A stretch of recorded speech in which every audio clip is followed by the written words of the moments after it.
There's an amazing story brought down in the Holy Sefer Reb Pinchas from the Heilige Reb Pinchas L'Koritz's Chusi Yagan Aleinu. In the city of Koritz, there was a musician that they called him the blinde klezmer, the blind musician. He would play beautiful music at parties, at chasanas, simchas, but he was never blind, and he was a very simple Pashat Yid. He barely knew how to learn, he didn't know how to daven. When he turned old, he fell ill.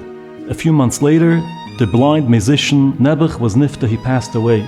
When Reb Pinchas L'Koritz's heard that the blind klezmer was nifter, he was so devastated, he was heartbroken. He told his Talmidim, I must take part, I'm going to be there at the funeral. It was a shock.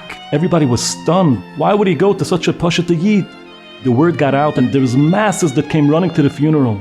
The Heilige Reb Pinchas L'Koritz's walked behind the coffin. He was burning. His face was aflame. It was clear to everyone that he's in different worlds. When he came back from the Levaya, from the funeral, the oldest of the Talmidim took guts and he asked the Rebbe, why would you take part in this Levaya? He was a simple Jew. Was there something hidden that we didn't know about him? Reb Pinchas said, he had a secret that I'm going to reveal now. Everybody thought that he's blind. They called him the blind musician, but he was not blind. His profession was to play music, and in olden times there was no sound systems, no mics, and he had to sit in the borderline, by the fence, by the mechitza between the men and the women, that the men and the women should be able to enjoy his music. And he was so challenged, there was such a struggle for him to guard his eyes, shmiras anayim, by chasanas, by simchas.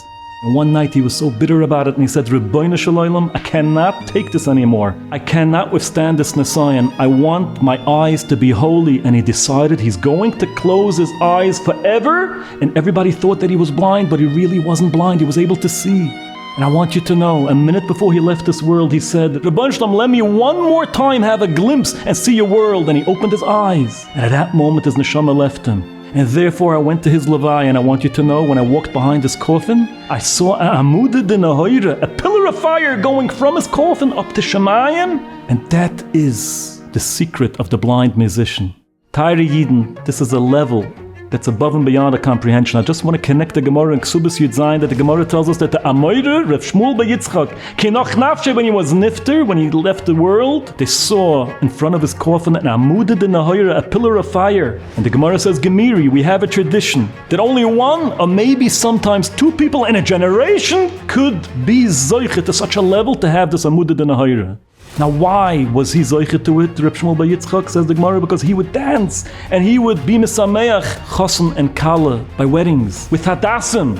And as Tosfos brings from the Medrash, that's the reason he was zoiche to that pillar of fire, and it was in the shape of hadassim. Maybe we could explain, we know Sukkos, we take the Daled Minim, says the Medrash, every one of them represents and symbolizes a different part of the body. The hadassim stand for, they symbolize the eyes, they're in the shape of eyes.